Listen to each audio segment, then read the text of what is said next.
우리가 이걸로 뭐 할 수 있을지 좀 현실적인 레벨의 어떤 창의성이 필요한 거죠. 말한 것처럼 막 터미네이터, 스카이넷 이런 걸 떠올리지 말고 네네.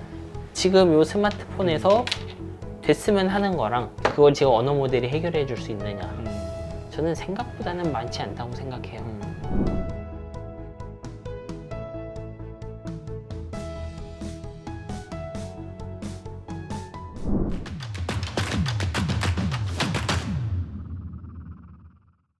좀 기초적인 질문을 한번 드려볼게요. 네. 그럼 빅테크들 왜 거의 목숨 걸고 싸우잖아요. 왜냐면 부서들 많이 통폐합시키면서 이 GPU 사가지고 네. 이 AI 쪽 키우려고 부서를 그냥 없애버리고 여기다 돈을 갖다 쏟아붓는 이런 상황까지 만들어냈는데, 네, 그렇죠. 얘네들은 지금 뭘 보고 이렇게 한다고 생각하실까요? 이제 제가 그분들을 아는 사이는 아니잖아요. 아는 사이는 아닌데 전 반대로 예, 그러면 여기 오픈 AI 마소가 이런 거 해내는데 예, 구글이 우린 하지 말죠? 예. 이럴 수는 없을 것 같아요, 저는. 어, 되려 정말 안 해야 될 이유가 없으면 당연히 해야 되는 상황 아닌가라고 생각해요, 저는. 저는 일단 그 정도 문제라고 생각해요, 이거는. 네. 근데 만약에 이게 되면은 어떤 세상이 있길래, 예를 들어 아까 로봇 얘기는 조금 저희가 했었는데요. 그러니까는 이게 혁신적으로 됐을 때 우리의 일상생활이 어떻게 달라질 거를 상상할 수 있을까요? 잘 모르겠어요, 어떻게 될지. 이게 어떤 기술인지는 알고 있잖아요. 네, 그렇죠. 근데 예를 들면 이게 갑자기 제 일자리를 차지하고 책도 막 써주고 그럴 거다? 전 그렇게는 생각 안 하거든요. 제가 실제로 생각하는 거는 되게 일반 상담 업무 중에 네. 이제 예를 들면 뭐 약관 보고 해지하고 이런 것들 있죠. 네. 뭐 반품하고 그런 부분들의 자동화가 많이 이루어지고 여기서 조금 더 운이 좋으면은 우리가 원했던 완전 자율주행이나 혹은 그 로봇들 중에도 이제 공업용 로봇 말고 우리가 생각하는 가정집에서 뭐 간단한 거 하는 로봇들 있잖아요. 그런 것까지나 가볼 수 있지 않을까. 현재 기술 수준에선. 물류 같은 거는 완전히 사람을 다 대체할 수 있지 않겠습니까? 물류 쪽은? 근데 이것도 이제 공장이 아주 체계적으로 돼 있으면 지금도 어느 정도는 할 수 있어요. 네. 지금도 뭐 꼭 로봇 아니어도 자동화된 곳은 많잖아요. 그 물류 창고가. 네. 근데 지금 대체 잘 안 되는 데는 동선이 조금 애매하고 정렬이 애매하고 이런 데들 있죠. 네. 예를 들면 제가 로봇을 만들려고 하는데 가게에 물건을 진열하는 로봇을 만들고 싶다. 네. 그런 거 지금 안 돼요. 왜 안 되냐 하면 인간은 어떤 가게에 가도 물건 잘 하잖아요. 근데 지금 있는 로봇들은 요 가게에서 되면 저 가게에서 안 되고 저 가게에서 되면 이 가게에서 안 되고 그래요. 네. 그런 부분들의 돌파가 있을 수 있죠. 이거에 탄력을 받으면. 네네네. 실제로 이런 언어 모델을 로봇에게 결합해서 좀 추상적인 제어들을 시켜본다든지 그런 걸 시도합니다. 구글에서. 네네. 네. 근데 이게 되게 어떻게 보면 재밌죠. 우린 공장이나 이런 데들이 훨씬 어려울 거라고 생각하는데 네. 공장처럼 거대한 곳은 인간이 이미 있는 로봇에 맞춰갖고 동선과 공간을 만들 수 있잖아요. 네네. 근데 정작 우리가 생활하는 일상 환경에서 동작하는 로봇은 없는 거죠. 왜냐하면 너무 변화무쌍하거든요. 그러니까 그런 정도 제어로는 좀 가볼 수도 있지 않을까 생각해요, 저는. 네. 지금 그 예전에도 이제 저희에게 이제 얘기를 해주신 것처럼 LLM 모델이라는 걸 통해서 우리가 여기까지 왔는데 이 LLM 모델이 정말 맞느냐 하려면 저가 보기에는 전력 사용이 없으면 그래 그것도 맞으라고 할 수 있는데 지금 뭐 곳곳에서 뭐 원전 다시 짓겠다, 뭐 전력 엄청나다, 뭐 이런 얘기를 나오니 지금 그 애플도 오는 디바이스 얘기를 꺼냈고 하면 이제는 뭐 LLM 모델이 어느 정도 가다가 어느 수준 되면 뭐 SLM 스몰 랭귀지 모델로 넘어가거나 이럴 가능성 크다고 봐야 되지 않을까요? 결국은 역할 분담을 하는 거에 가까울 거예요. 예를 들면 제가 이제 GPT-3, 챗GPT 이런 거 같은 거대한 인공지능이 있어요. 근데 얘가 할 수 있는 일을 완벽하게 스몰 랭귀지 모델이 할 수 있다면 큰 모델이 왜 필요하겠어요? 그러겠죠. 사실 그건 네. 필요가 없죠. 네네. 반대로 닭 잡을 때 소 잡는 칼을 쓰는 것도 좀 이상하거든요. 그러니까 우리가 도저히 요 엣지 단, 우리 디바이스 단에서 할 수 없는 녀석을 맡길 때만 서버에서 해야 되겠죠. 그리고 좀 안정성이 필요한 거.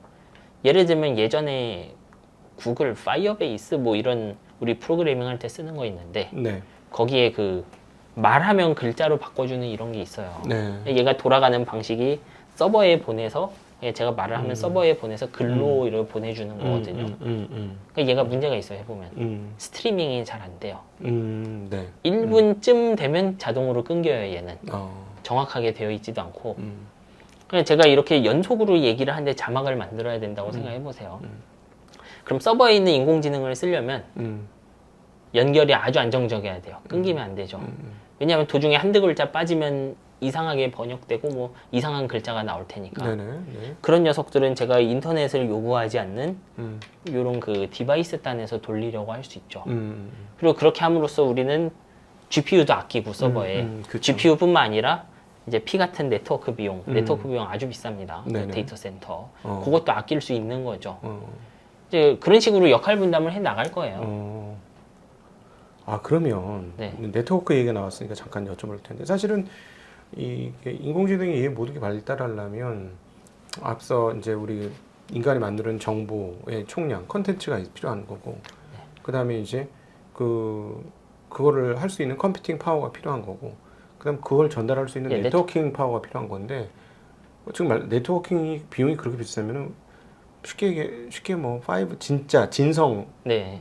5G라든가 6G라든가 이런 쪽으로 가기가 되게 어려울 것 같다는 생각 드네요. 말씀하시는 것 사실 들어보니. 그쪽에도 챌린지가 많아요. 그래서 어. 그 5G로 데이터를 뭐 예를 들면 주행 데이터를 다 서버로 쏜다고 그러면 이런 식이에요. 예를 들면 제가 카메라 하나 영상만 HD 720p로 보내도 네. 초당 한 8메가에서 20메가 정도 대역폭을 써야 되거든요. 근데 그러면 제가 자동차 20대만 돌려도 운 없으면 초당 400메가씩 데이터가 가요. 근데 그러면 자동차 한 100대 정도 있으면 데이터 센터 하나 마비될 거예요, 실제로는. 그렇겠네. 그러니까 자율주행을 그 네트워크로 하는 거는 네. 엣지가 아니면은 그 자동차 근처에 있는 굉장히 근접한 네트워크로 해결해야 된다는 소리예요. 그러니까 이미 이런 사실들은 알고 있었죠. 네. 아, 이거 모든 걸 클라우드에 연결하는 건 말도 안 되는구나. 이거는 이미 알고 있었어요. 그래서 딱 그 정도 문제인 거예요. 네. 지금 스마트폰에게 맡기려는 일 중 상당 부분도 그런 요소들이죠. 네트워크까지 가면은 되려 사용감이 나빠지거나 갈 필요 없는 것들. 그래야 서버 비용도 아끼고. 네. 왜냐하면 사실 예를 들면 애플도 그렇고 스냅드래곤 칩도 그런데 요 안에 그 생각보다 괜찮은 인공지능 프로세서가 들어가 있죠. 뭐 MPU 같은 거. 네, MPU죠. MPU가 들어가 있는데 아깝게 놀릴 수는 없잖아요. 네네. 그러니까 얘가 대신 처리하면 여기에 실리콘을 이용해서 제가 서버에 쓰는 실리콘 줄이는 거잖아요. 네. 그러니까 여기 당연히 쓰려고 하죠. 이제 요 챗GPT 혁신이 나오면서 사람들이 달리 생각하게 된 건 생각보다 디바이스가 좀 더 할 수 있을 것 같은데 이런 거예요. 네. 기존엔 디바이스 인공지능이 어떤 일들을 했었냐 하면 삼성 AI 지우개 그 예를 들면 증시각도기 사진 찍고 정인성 씨 지워줘 하면 딱 눕기 따서 배경을 만들어주죠. 네. 그런 것들에 인공지능을 썼어요. 음. 근데 이제 이걸로 좀 지금 사람들 안 쓰는 사람이 훨씬 많은 인공지능 비서도 강화해 볼까? 될 것도 같다. 뭐 이렇게 넘어온 거죠, 지금. 그러니까 GPT가 보여준 어떤 가능성은 딱 이 정도예요. 생각보다 그 언어 모델이 할 수 있는 게 많구나. 그럼 조금 작은 거 넣으면은 기존보다 비서가 훨씬 좋아지겠네? 네.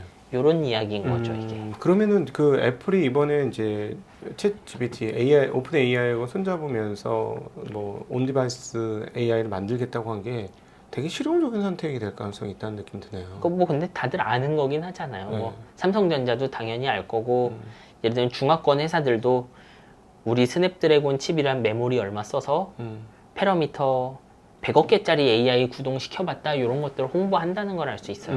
그러니까 디바이스 인공지능이 최소한 세일즈 포인트는 될 것이다라는 건 알 수 있죠.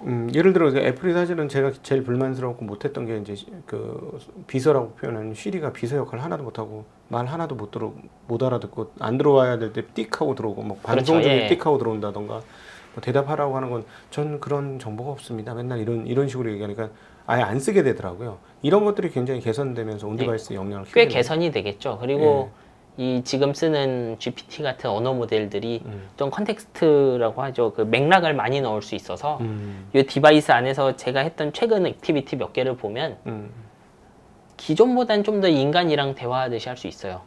예를 들면 뭐 제가 방금 전에 일정을 넣었는데 야, 아까 열었던 창 좀 열어봐 하면 이런 거 열 수도 있죠. 그러겠네요. 네, 그 정도 개선은 있을 거예요. 근데 말씀드렸지만 이게 뭐 아이언맨의 자비스 같은 녀석이 될 수는 없어요. 스카이넷이나. 네네. 그거는 우리가 만든 우리가 지금 성공적으로 쓰고 있는 인공지능이 갖고 있는 공통적인 한계예요. 얘한테는 기억이라는 게 없죠. 기억이라는 게 없으니까 예를 들면 제가 이렇게 막 대화하고 있었는데 뭐 듣고 있지도 않겠죠. 네. 이렇게 막 듣고 대화하고 떠들고 스마트폰 쓰다가 야 그러고 보니 정인성 작가님이 20분 전에 뭘 하고 있지? 그럼 당연히 모르죠. 가능하지도 않고요. 전부 듣고 있었다고 해도. 네. 그러니까 엄밀한 의미의 비서가 될 수는 없죠. 네네. 다만 저는 이런 거 있다고 생각해요. 우리가 일정 같은 거 넣으려고 하면 지금은 터치해서 그 캘린더 넣은 다음에 뚝뚝뚝뚝 이렇게 다 네. 클릭을 해야 되잖아요. 네네. 근데 그 어떻게 보면 터치 스크린과 버튼의 아주 스마트한 버전이 될 수 있겠다. 기존보단. 전 그렇게 생각해요, 지금. 네네네. 그러니까 조금씩 개선될 가능성은 있겠네요. 그렇죠. 네. 다만 이제 기존에도 인공지능, 시리도 인공지능 썼어요, 기존에. 네. 그 상태의 사용성이 조금 좋아진다고 볼 수는 있죠. 좋아지겠지만 이게 갑자기 아까 말한 것처럼 자비스가 될 수는 없다는 거죠. 야, 그러면 애플 같은 경우 실이 조금 개선해서 애플은 돈은 벌 수 있지만 거기에다 제공해주는 사람이 그렇게 많은 리턴을 오픈 AI가 애플한테 그렇게 많은 돈을 받을 수 있을까? 이제 뭐 아이폰 가격 이런 걸 봐야 되겠지만 저는 그런 것보다는 이제 어떻게 보면은 단일 제품 중에 가장 사용자 풀이 크잖아요, 여기. 그렇죠. 그러니까 실제로는 데이터 구하는 거 이제 사실 오픈 AI나 마이크로소프트 되면 저는 인터넷에 있는 쓸모없는 데이터는 이미 다 긁어서 가지고 있을 것 같거든요. 그럼 이제 이 회사들의 다음 대결은 데이터 대결이 될 텐데, 네. 그럼 이 데이터 대결에선 다른 회사들은 없는 데이터를 어떤 형태로든 구하는 게 있지 않을까. 저는 그런 어떤 파트너십이라고 생각해요. 이거. 아, 그러면은 그 단순히 애플이 오픈 AI한테 돈 주고 그들이 세운 기술을 써먹는 게 아니라 오픈 AI 입장에서 더 많은 데이터에 접근할 수 있는 가장 큰 통로, 창구 역할로 애플을 선택했다. 네, 뭐 오픈 AI의 생각은 그럴 거고 애플의 생각은 하나죠. 더 많은 폰을 팔아야겠다. 그렇겠죠. 네. 네. 왜냐하면 일단 AI 폰이라는 마케팅 자체는 삼성이 조금 선점을 했죠. 그럼 내년에 우린 아닌데? 라고 말할 수는 없잖아요. 자기들도 그렇게 MPU 선전을 열심히 했는데 그 M칩 나올 때마다. 네. 그러면 당연히 물건이 나와야죠. 네, 그러네요. 네.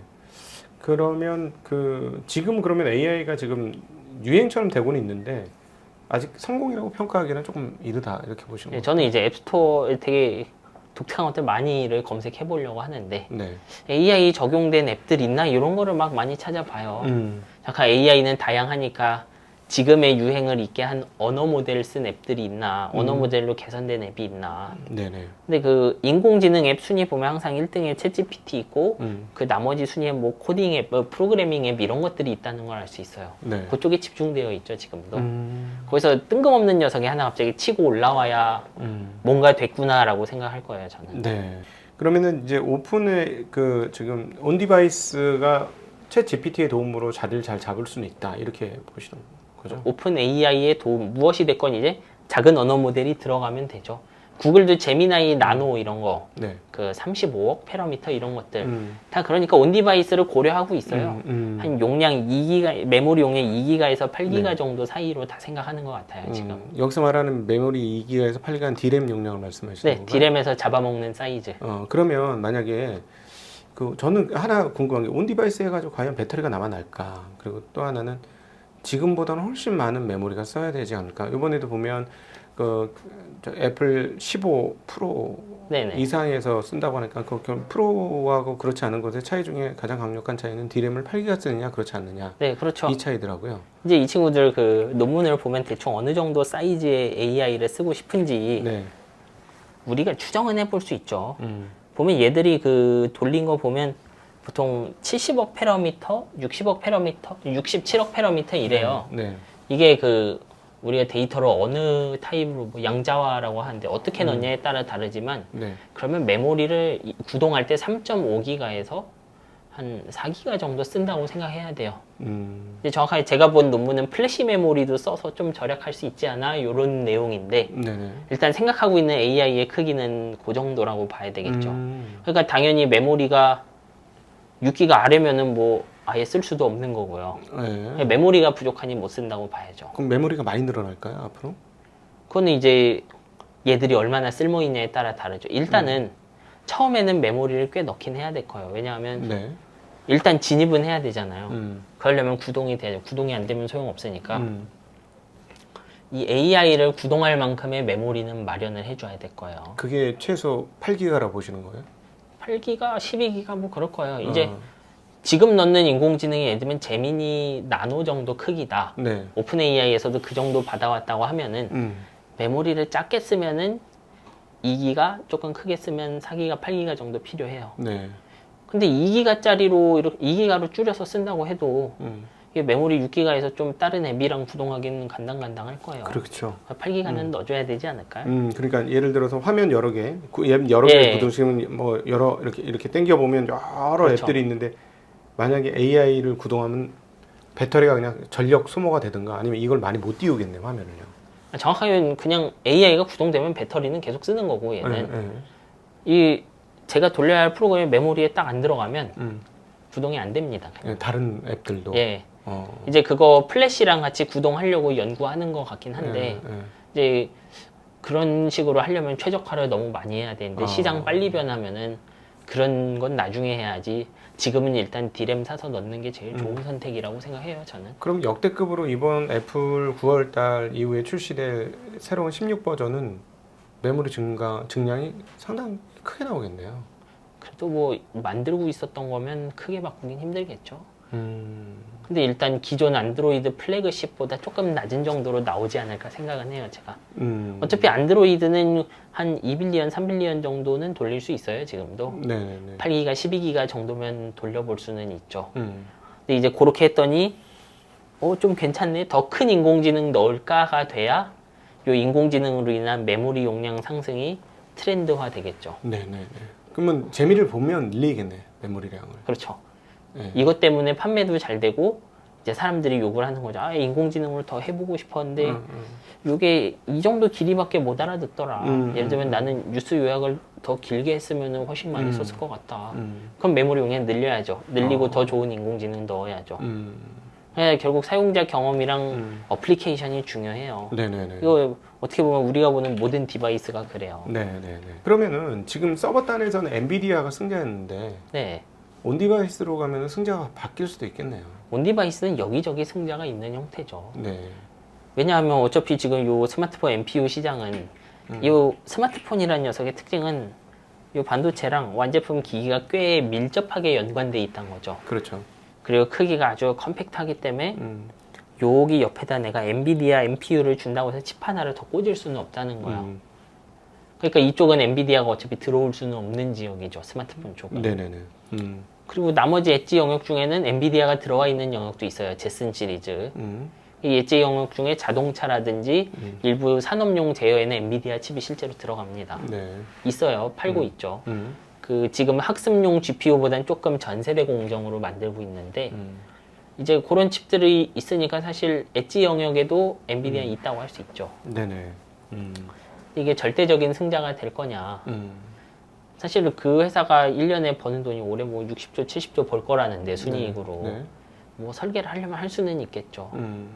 근데 이제 더 중요한 칩에 집중하는 거라고 봐야 되겠죠. 그럼 어떻습니까? 다른 칩 회사들이 뭐 예를 들어 퀄컴 같은 경우가 눈에 띌 수도 있겠네요. 이렇게 되면. 근데 뭐 그런 데도 쓸 수 있고 왜냐하면 이미 NPU 장착한 AP를 가지고 있으니까 실제로는 그런 칩을 조금 바꿔서 다른 데 팔아보는 거죠. 이걸로 가정용 로봇에 써보세요 이런 식으로 제안할 수 있는 거죠. 근데 하나 걱정인 것은 지금 이제 서버 단에서 이제 그 소위 말하는 라지 랭귀지 모델로 가는데 앞서도 뭐 분야가 달라질 것이고 여기서 서버에서 하는 게임과 온디바이스나 뭐 다른 쪽에서 하는 게임이 달라질 거다라고 얘기했는데 지금 뭐 열심히 이렇게 해놓고 나중에 생각보다 앱이 좀 덜 팔리거나 그렇죠. 좀 안 팔리면 이게 과잉되는 거 아닌가 하는. 그럴 수도 있죠, 당연히.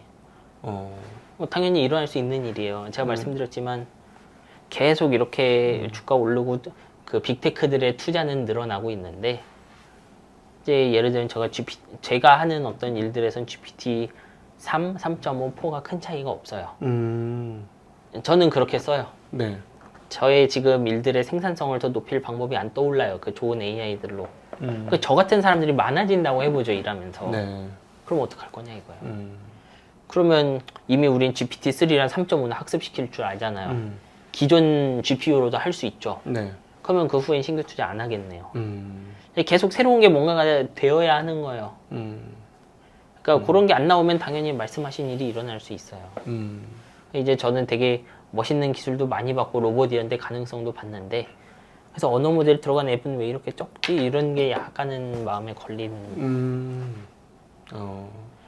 생각보다 아직 앱이 덜 만들었고 응용 프로그램들이 아직 덜 나왔다. 네, 지금 인공지능 들어간 앱 쓰시는 거 있어요?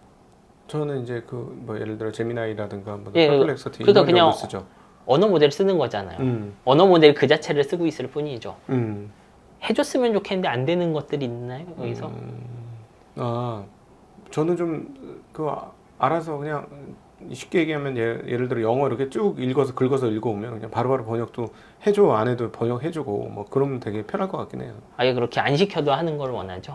그렇죠. 근데 그거는 이제 지금 AI가 해줄 수 있는 거 아니죠. 완전히 다른 거잖아. 네. 그 어떻게 보면 스케줄 걸어놓고 뭐 매크로 돌려달라는 거랑 똑같은데. 그렇죠. 그건 좀 AI랑 무관한 일이겠죠 아마도. 음. 혹은 얘가 제 얼굴을 보고 있다가 갑자기 내가 이거를 열려고 하면 로봇이 병뚜껑을 열어줘야 되나? 또 그것도 쉽게 갈 수 있는 길은 아니에요. 할 수는 있겠지만. 네네네. 예. 그러니까 우리가 이걸로 뭐 할 수 있을지 좀 현실적인 레벨의 어떤 창의성이 필요한 거죠. 말한 것처럼 막 터미네이터, 스카이넷 이런 걸 떠올리지 말고 네네. 지금 요 스마트폰에서 됐으면 하는 거랑 그걸 지금 언어 모델이 해결해 줄 수 있느냐. 저는 생각보다는 많지 않다고 생각해요. 그럼에도 불구하고 아직도 그 쇼티지잖아요. 내년도까지 GPU 쇼티지. 아, 뭐 당연하겠죠, 그거는. 그럼 서버는 어디까지 늘어나야 됩니까, 그러면? 서버요? 네. 이거는 응용 프로그램이 나오기 전에 사실 알 수 없어요. 지금은 그러니까 있는 GPU 다 모아서 오픈 AI 캐치업 하겠다는 거잖아요, 이 회사들이. 그렇죠. 네. 근데 이 캐치업의 끝을 봤더니 그 누구도 괜찮은 앱을 만들 수 없더라, 이런 식이면 이렇게 되겠죠. 난리 날 수도 있겠네, 이 투자업계는. 만약에 그런 일이 벌어지면.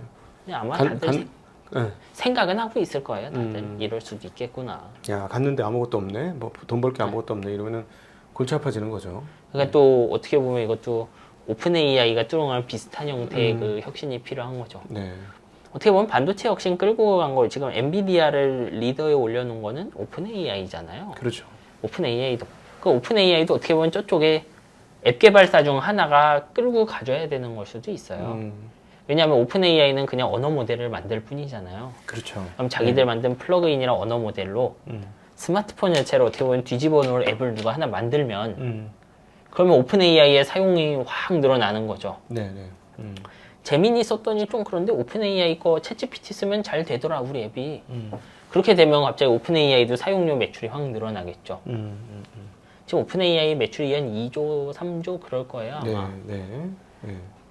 연 2, 3조면 이제 큰 돈이긴 하지만 생각보다 앱 회사들이 많이 여기에 돈을 쓰진 않는구나라고 보이죠. 뭐 기술 기업들이 이렇게 설비 증설을 가열차게 하는 거는 본인들이 확신이 있으니까 이걸로 뭔가 만들 수 있다는 확신이 있으니까. 일단 오픈 AI는 확실히 있잖아요. 확실히 되잖아요, 얘네는. 네네. 그 정도 레벨까지는 가야죠, 다들. 왜냐하면 그 정도 레벨을 안 따라잡았는데 뭔가 되면 어떡할 거예요. 그러면 더 문제죠. 그러면은 이제 우리 과거에 위너 테이크스 올이라고 표현하는 그 한 번 승자가 모든 걸 다 갖고 왔던 거를 경험했던 사람들이라 지금의 그렇죠. 빅테크들은 구글도 그렇고 마이크로소프트도 그렇죠. 그거를 거쳐와서 했던 쪽이라 그것들을 피하기 위해서 네, 그렇게 할수 인력도 있고 있겠네요. 자원도 있고 구글은 AI를 위해서 옛날 알파고를 위해서 칩도 설계했던 회사잖아요, 네네. 사실. 네. 안 할 이유는 없는 거죠. 혹시 지금의 이제 빅테크들한테 그 앱이 만들어지는 거 외에 앱이 늦게 만들어지는 거 외에 위협이 될 수 있는 상황들은 뭐 어떤 게 있을까요? 그냥 그 앱 넣는 거 자체가 생각보다 없는 거 자체가 저는 그냥 메시지라고 생각해요. 왜냐하면 생각보다 쓰기 번거롭다. 네. 요런 거겠죠, 앱 회사들 입장에서. 네. 그냥 그거 자체가 어떻게 보면 이 기술이 우리가 생각하는 것처럼 뭐 이제 이미지도 본다, 뭐 이미지도 만들어준다 하지만 그 알맹이로 쑥 들어가 보면 생각보다는 쓰는 사람이 적용하기 쉽지 않겠구나. 이렇게 받아들여야 되는 거. 그거 자체가 좀 기술 개발의 어려움을 보여주는 거겠죠. 그 사실 GPT가 GPT 스토어를 연지도 벌써 네. 6개월이 넘었잖아요. 네. 근데 GPT 스토어에서 뭐가 썸띵이 나온 것보다는 GPT 자체가 이렇게 네, 그냥- 발전해서 옴니가 나왔잖아요. 지금. 그냥 자기들이 계속 어떻게 보면 챗봇을 강화해서 팔고 있는 모습이죠. 스스로 구독료 받으면서. 네, 그러니까 여기서 만약에 이제 다음 단계가 이제 소라인데 그 동영상을 네. 제작하는 건데 사실은 이건 앱 회사들이 이걸 가지고 어떻게 준비를 했어야 되는데 그들이 직접 만들고 있는 과정인 거예요. 뭐 이것도 동영상 만드는 AI 있으니까 너희 앱에다가 붙여서 써라 혹은 뭐 어디 뭐 포토샵 뭐 어도비 이런 데가 가져와 갖고 영상으로 합성해 준다 뭐 이런 데 적용은 할 수 있죠. 네네. 근데 그러려면 품질이 컨트롤 가능하긴 해야 되겠죠. 음, 근데 이제 오픈된 데이터로 만드는 건 그거 컨트롤이 좀 많이 힘들죠.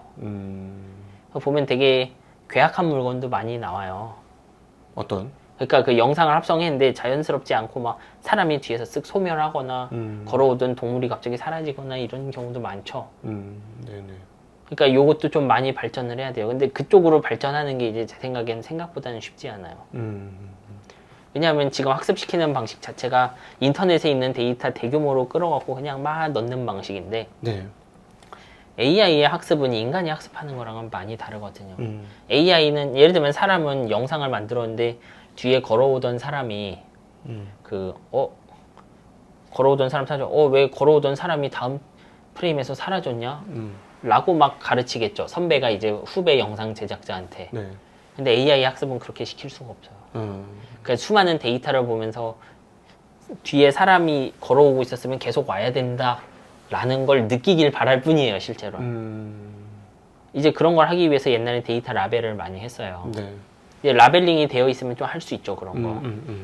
근데 이런 거대한 AI 학습시킬 때는 인간 작업자가 붙어갖고 전부 다 라벨을 달 수가 없어요. 데이터가 너무 많아서. 너무 많아서. 그렇지. 예. 그러니까 그런 우리가 봤을 땐 사소해 보이는 문제들이 컨트롤하기 힘든 문제예요. AI에서는. 그래서 소라도 영상도 만드는 이제 영상 제작자 끝났나? 함부로 그렇게 생각할 수는 없는 거예요. 우리가 봤을 때는 정말 금방 해결될 것 같았던 것들이 네. 이 구할 수 있는 데이터 특성상 해결 안 될 가능성도 높아요. 그러면 그냥 재밌는 걸로 끝나고 그럼 얘는 영원히 쇼폼이나 한 10초짜리 쇼폼이나 만들고 끝나겠죠. 이게 진짜 돈 많이 버는 미디어 산업으로 가지 못하고 그런 걸 생각할 필요는 있어요.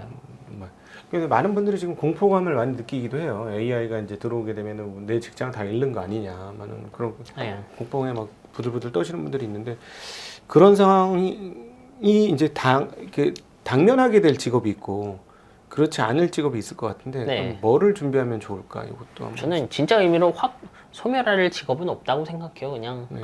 내 직업에 맞는 프로그램 하나 생겼으니까 갖다 써야지라는 마음이 훨씬 중요하다고 생각해요. 근데 일반적으로는 AI가 좀 인간이 기존에 하던 것 중에 예를 요약이나 이런 거 좀 긴 맥락을 보고 데일리로 하던 일들 그런 건 좀 언어 모델이 대체를 해요. 근데 잘잘하게 계획해서 어디 배치하고 이런 건 또 잘 못하죠. 그러니까 무언가 계획이 좀 필요한 일들을 그런 거 위주로 하는 게 좋다고 생각해요. 저는. 그냥 예를 들면 프로그래머도 예전보다 제가 짠 코드를 다른 언어 예를 들면 파이썬에서 자바로 옮기고 그런 건 쉬워졌어요. 네네네. 근데 프로그래머의 일은 그것만 있는 건 아니에요. 정확하게는 서버 쪽 일 하려면 데이터베이스 만들고 뭐 권한 설정하고 이런 것도 막 해줘야 되는데 네. 그런 거 한 방에 엮어서는 또 잘 못해요. 제가 계획하면 그런 식으로 뭔가 만들어줄 수는 있겠죠. 네. 그러면 그런 쪽으로 좀 더 이동해 오는 게 좋겠죠.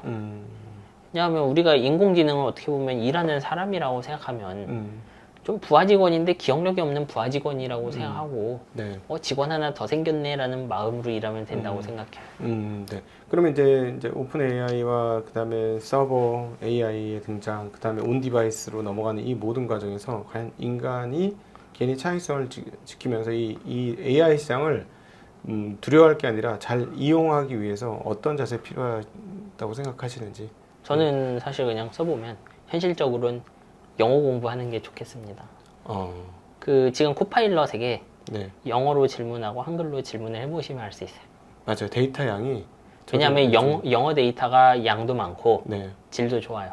그러니까 저도 지금 네, 하고 있는데 이 퍼플렉시티가 한글로 물어보면 한글 예. LLM에서 땡겨오는 거예요. 그러니까 몇 개 없는 거예요. 1, 2, 3, 4 해서 땡겨오는 거예요. 그러니까 답을 제대로 못하는 거예요. 야, 근데 이거 영어로 물어보면 데이터가 한 100배는 되겠다. 심지어 챗GPT에게 물어봐도 한글로 질문하면은 왔다 갔다 하는 경우가 많아요. 왜냐하면 학습에 한국어 데이터 자체를 많이 쓰지 않았고, 네. 그리고 무엇보다 제가 한국어 데이터 많이 써서 학습하려고 해도 데이터 골라내는 비용이 한국어가 더 높죠. 그러겠네요. 네. 제가 늘 말씀드리고 다니는 거, 이제 제가 이렇게 프로그래밍을 참 잘했잖아요. 근데 프로그래밍은 우리 입장에서 인간의 일이라고 생각하지만 그 중에 코드 관련한 부분은 지금 돌아보면 AI가 잘할 수밖에 없는 요소가 있어요, 확실히. 네. 네. 지금 보면 AI가 잘하는 일이 뭐겠어요? 데이터 구하기 쉬운 거. 근데 프로그래밍은 데이터 구하기가 쉬워요. 그래요. 왜냐하면 원래부터 프로그래머들이 인터넷에 모여갖고 자기 코드를 자랑하고 깃에다가 별 받고 스택 오버플로우에 질문 올리면은 그 질문에 아주 맛깔나는 답변을 써고 별 받아야지 이러고 있거든요. 아, 그렇군요. 그러니까 질문과 답변 중에 좋은 질문 답변은 전부 높은 순위에 올라와요. 그러면은 그게 일종의 레퍼런스가 되는 겁니까? 그 예, 기술자들이? 맞아요. 왜냐하면 현실적으로 코드 짜는 사람들 사이트에 있는 모든 질문 답변을 다 학습시킬 수도 없고요. 네. 그래서도 안 돼요. 왜냐하면 안 좋은 답변도 존재하거든요. 그러면 좋은 답변 위주로 학습을 시켜야 코딩을 잘해요, 얘는. 네. 좋은 답변을 어떻게 골라내요? 정직해야 됩니다. 그런 사이트에 있는 그 추천수는 정직해요. 그런 데이터가 많으면 정제 비용이 낮아지죠. 아, 그러면 기술자들이 우리가 이제 일반인들 잘 모르는 깃허브라고 하는 네. 그 일종의 그 커뮤니티 사이트인 거죠? 기술자들의 그거. 예, 제 코드를 올려서 저장할 수도 있고요. 네. 그러니까 프로그래머 입장에서는 두 가지 목적이에요. 깃허브 같은 거 쓰는 건 내 네. 코드를 컴퓨터에 저장해놨는데 제가 발로 차갖고 망가지면은 코드가 날아가죠. 네. 그래서 그 코드를 올려놓고 제 코드 이력을 쭉 볼 수 있어요. 원래 안 나던 버그가 갑자기 났는데 언제부터 났는지 보는 거죠. 아. 제가 올린 거 코드 1000번 올렸어요. 1000번 올린 기록이 다 저장돼 있어요. 네. 그런 목적으로 쓰는 게 하나고 두 번째는 이거 오픈소스로 공개해서 별 받는 게 목적이죠. 별 받으면 뭐 별을 많이 받으면은 뭐. 기분이 좋죠. 아, 그겁니까? 그리고 포트폴리오로 씁니다. 취업할 때. 아. 나는 깃허브에 별 몇 개짜리 포트폴리오가 있다. 아, 그야말로 레퍼런스네. 네. 그 교수들 논문하고 비슷한 거네요. 그렇죠. 이제 그렇게 좀 경쟁심을 부추기면서도 이런 게 그리고 요건 진짜로 돌아가야 되는 코드고 평가자가 전 세계 사람들이니까 네. 요 별을 믿을 수 있죠. 그럼 그런 것들을 골라내면 좋은 코드겠네요. 거기서 뭐 저 장군 같은 별을 딴 사람들은 어디를 가도 높은 임금을 받을 수 있고 뭐 그렇게 되겠네요. 뭐 당연하죠. 우리 정 작가님은 별을 몇 개나 받으셨어요? 저는 오픈되어 있는 그런 코드는 만들지 않았어요. 다 그렇군요. 회사에서 그 회사 안에 코드를 썼지. 올리면 큰일 납니다. 올라가지도 않고요. 회사 거는 비밀이니까 사내 아니니까. 네. 그런 세계가 또 있어서 또 이해가 많이 됩니다. 그래서 아마 한국어 LLM을 하려면 제가 LLM의 전문가는 아니지만 그냥 살짝 이를 보고 온 거죠. 실제로는 데이터 처리 비용이 아마 처리 비용과 품질이 되게 문제일 거라고 생각해요. 네. 그렇다고 이제 그럼 영어 데이터를 한글로 바꿔서 학습시키면 평생 가도 미국 LLM을 못 따라잡겠죠. 그러면 한 번 번역해서 쓴 거니까 네. 오리지널보다 좀 안 좋겠죠, 이게. 네, 그러겠네요. 그러면 영어 공부를 열심히 하는 게 AI를 최대한 내 것으로 만드는 네, 지금 수준에선. 최고의 방법 중에 하나다. 그래서 한국어 LLM이 잘 될 조건은 있죠. 왜냐하면 인터넷의 데이터도 아무리 찾아도 영어로는 안 적혀 있는 정보도 있을 수 있죠. 그렇죠. 예를 들면 조선왕조 실록에 몇 번 실록 이런 거 있잖아요. 그리고 또 웹툰 만화가들은 어떻게 사는가 뭐 이런 걸로 하면은 여기가 한국이 워낙 발전돼 있으니까. 예, 그렇죠. 되려 한국 LLM이 성공할 조건은 전 세계 고객들이 한국어 정보를 원해야 네, 그렇지. 성공하는 것이 아닌가 저는. 네. 이거는 저는 이 한국에 있는 테크 회사들의 기술력이 부족해서라고는 생각하지 않아요. 그래서 네. 한국어 LLM을 써야 될 이유가 좀 더 문제가 아닌가. 그리고 그런 이유가 생기고 나면 데이터 정제 빡세게 해야 되는데 할 수 있겠는가. 네. 자, 오늘 아주 재미난 시간이었습니다. 우리 정인성 작가님 역시 기술의 원천을 가지고 계신 분이라 투자하고 바로 직결되지는 않습니다만 굉장히 투자에 대한 해안이 넘치는, 그리고 거기서 이제 투자의 랭귀지 모델을 이렇게 저희한테 그래요. 네. 할루시네이션 많이 해요, 랭귀죠. 그러니까 이거 다 할루시네이션일 수도 있죠. 근데 저희가 이제 가려서 들을 수 있으니까 네, 투자를 그러면 하는 입장에서 됐습니다. 예. 네, 그래서 오늘 이 얘기는 어떻게 투자에 써먹으면 좋겠구나 하고 아주 좋은 그런 언어 모델을 만난 것 같은 그런 그러고 보니 시간이었습니다. 되게 좋은 얘기예요. 네. 그 제가 이제 여기저기 다니면서 언어 네. 모델 어떻게 쓸까 얘기하면 그 말씀도 드려. 본인이 검증할 수 있는 것만 물어보라고. 맞아요. 네. 왜냐하면 이 할루시네이션 피할 수 없기 때문에. 네. 예를 들면 제가 나는 글쟁인데 이제 영상도 만들 거야 해서 언어 모델을 써야지. 이렇게 하면은 이런 식으로 접근하면은 잘 안 될 수 있어요. 네네네. 제가 하고 있는 제가 정말 잘하는 분야 안에서 네. 맞아요. 머리를 많이 안 쓰는데 귀찮은 일이 많으면 그런 거를 놓고 돌려봐요. 그렇죠. 누구한테 물어볼 거. 야, 이거 정확하지 않은데 누구한테 물어보면 답 좀 해주면 좋겠는데, 뭐 이런 거. 그러니까 답을 정확하게 제가 정확히 답이 정답인지 오답인지 알 수 있는 걸 물어봐야 되는 거야. 네. 그렇게 한 다음에 몇 번 써보고 이게 품질 좋은 답이 나온다면 그때부터 내 업무에 적용하는 거죠. 네. 오늘 아주 또 끝에 좋은 우리한테 성과를 주신 말씀해 주셔서 너무나 감사하고 우리 정인성 작가님과 함께하는 시간은 정말 많은 배움의 시간입니다. 조금 어려우신 분들은 반복적으로 들으시면 이게 무슨 말을 하는지 도움이 되실 것 같고요. 다른 데서 나오는 뭐 AI 관련된 이야기를 좀 듣다가 또 여기 와서 이런 얘기를 들으시면 훨씬 더 도움이 되시지 않을까 싶습니다. 오늘 귀한 시간 만들어주신 우리 정인성 작가님께 다시 한번 감사드리고요. 네, 시청자분들께도 인사드리겠습니다. 고맙습니다.